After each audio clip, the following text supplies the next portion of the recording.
साथियों, मैं doctor DN. बौद्ध आप लोगों के बीच कुछ वक्तव्य कहना चाहता हूँ।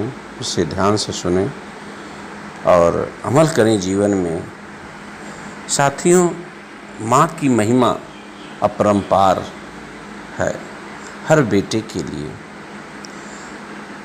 मत भूल रे बंदे, इस सुंदर दुनिया में लाने वाला कोई और भगवान नहीं है। वही माँ है जो 9 माह पेट में रखकर सारे कष्टों को सहने के बाद इस सुंदर स्वर्ग में ला के स्थापित करने वाली माँ ही तो है। और अपने 7 सोती का दूध पिलाकर पाल पोस कर बड़ा किया, पैरों पर चलना सिखाया। चंद शारीरिक सुंदरता और भौतिकता में भूल गया। अरे मूर्ख प्राणी, कहाँ इधर उधर भटक रहा है जन्नत और स्वर्ग की तलाश में। स्वर्ग और जन्नत तो माँ के चरणों में है, माँ की सेवा में है, माँ के दूध के कर्ज अदा करने में है। जिस सुंदरता के पीछे भाग रहा है, उस सुंदरता को खो करके ही तुम्हें इस दुनिया में लाई। यदि वही माँ अपनी सुंदरता न खोती तो आज इस सुंदर दुनिया का दर्शन नहीं कर पाता। इसलिए माँ की महिमा को समझिए, माँ के दर्द को समझिए।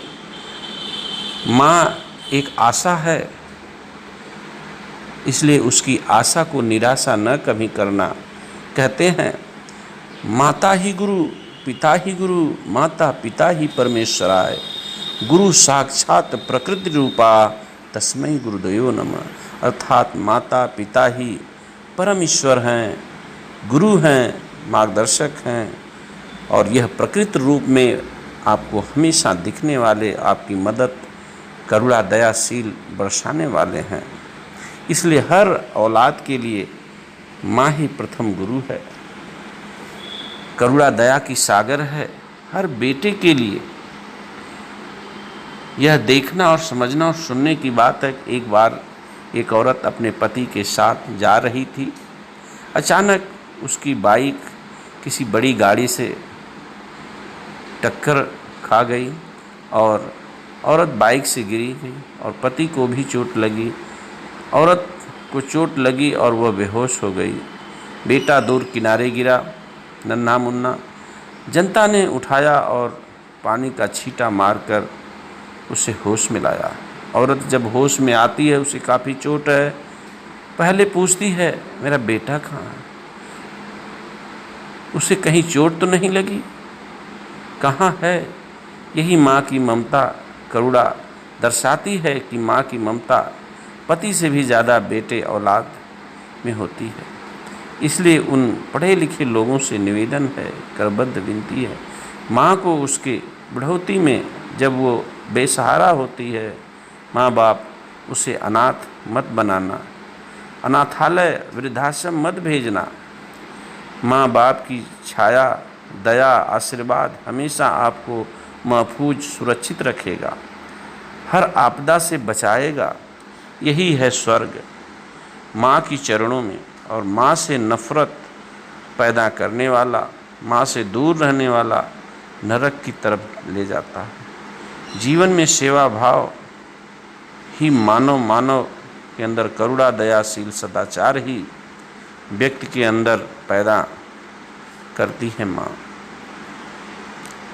अपने शरीर के सारे कष्टों को झेलने के बाद माँ बाप अपने बच्चे के लिए ही तो करते हैं जीवन भर। पढ़ाना लिखाना, विवाह शादी, उनके घर द्वार, उनकी कैरियर बनाने में पूरा जीवन लगा देते हैं। जब कैरियर बन जाता है तो जब बेटा या बेटी ये कह दें तुमने किया क्या है, सोचिए उस समय क्या कष्ट होता होगा माँ बाप को। इसलिए कभी भी दुनिया में सबसे अगर शीतल कोई चीज़ है तो वाणी है, दुनिया में सबसे कोई चीज़ कड़वी और गर्म है तो वाणी ही है। इसलिए वाणी बहुत संभाल के विचार और अभिव्यक्ति को सही से करना चाहिए। इसलिए साथियों, कहना है हर बेटे के लिए माँ के दूध का कर्ज होता है। उसे अपनी माँ का दूध का कर्ज अदा करने के लिए उनकी बुढ़ौती में सेवा सत्कार मान सम्मान स्वाभिमान बचा के रखना ही उसके दूध का कर्ज अदा होगा, तभी वह इस दुनिया से मुक्त हो पाएगा।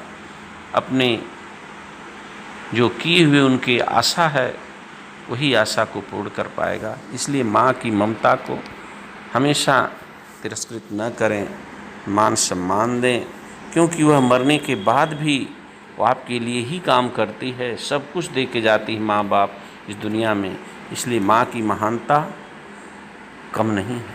हाँ, कुछ ऐसे आज की दुनिया में भौतिकवादी और इतने लालची और स्वार्थी होते जा रहे हैं, ऐसी माँ ऐसे बाप भी से दुनिया बहुत ही दुखी है।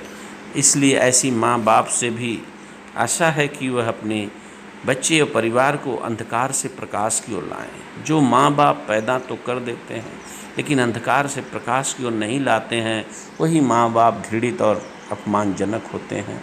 ऐसे माँ बाप की वजह से समाज गंदित होता है और दिग्भ्रमित होता है। ऐसे बच्चे लाचार और मजबूर होकर के जीवन में अपमानित होते हैं। कहते हैं, माता है शत्रु पिता बैरी, जीन बालो न पठिसते न शोभते सभा मध्य हंस मध्य बकोजता। अर्थात ऐसे माँ बाप हंस की बाजार में बगुले की तरह शोभायमान होते हैं, वह शत्रु और दुश्मन की तरह हैं, जो अपने बच्चे को पैदा तो करते हैं लेकिन अंधकार से प्रकाश की ओर उसे नहीं लाते हैं, उसे पैरों पर खड़ा होने के लायक नहीं बनाते हैं। यदि कोई भी इस स्थिति में कोई भी आपका मित्र दोस्त हमसफ़र अगर आपके अंधकार से प्रकाश की ओर लाकर भविष्य में कैरियर बनाता है, तो वह माँ बाप से बड़ा है। उसे कभी अपमानित न करना, उसे कभी ठोस न देना। इसीलिए कहते हैं, डोंट शाइन मास्टर। कभी भी मार्गदर्शक ऐसे लोगों को ठेस देंगे तो आपका जीवन कभी भी खुश नहीं होगा। इसलिए कहते हैं, आशा ही जीवन है। अगर हम किसी से आशा करते हैं तो अगला भी हमें से आशा करता है। यही प्रकृति का नियम है, गिव एंड टेक। दूसरा कहते हैं, क्रिया और प्रतिक्रिया का नियम है। अगर हम किसी पर क्रिया करते हैं तो वह भी हम पर प्रतिक्रिया करता है, आशा रखता है। हर कोई जीवन में आशा होती है। जीवन अकेले नहीं होता है, जीवन सेल्फिश नहीं होता है। जो लोग सेल्फिश की बात करते हैं वो हमेशा कष्टों में घिर जाते हैं। इसलिए जीवन सेल्फिश नहीं है, हमेशा जीवन सहयोग की भावना से, मिल मिला के चल के बंधुत्व की भावना से जीवन खुशी होता है। कहते हैं, अलसस्य कुतो विद्या विदस्य कुतो धनम, अधनस्य कुतो मित्र, मित्रस्य कुतो सुखम। अर्थात मित्र का जीवन में सम्यक संबुद्ध और समझदार मित्र का होना बहुत ज़रूरी है। इन्हीं शब्दों के साथ सभी धम्म बंधुओं की माँ की महिमा को समझिए। माँ की महिमा अपरंपार है। वही माँ आपको हर दुख तकलीफ से महफूज रखती है। माँ बाप ही ट्रू लव है। वह निस्वार्थ भाव से करते हैं, उसमें कोई स्वार्थ नहीं होता है। इसलिए माँ बाप का लव ही, प्यार ही, मोहब्बत ही सबसे बड़ा सत्य है। इसे कोई ठुकरा नहीं सकता, इसे कोई हटा नहीं सकता। सत्य हमेशा कष्ट में जरूर रहा है लेकिन कभी हारा नहीं है। इन्हीं शब्दों के साथ सभी धम्म बंधुओं को सादर जय भीम, नमो बुद्धाय।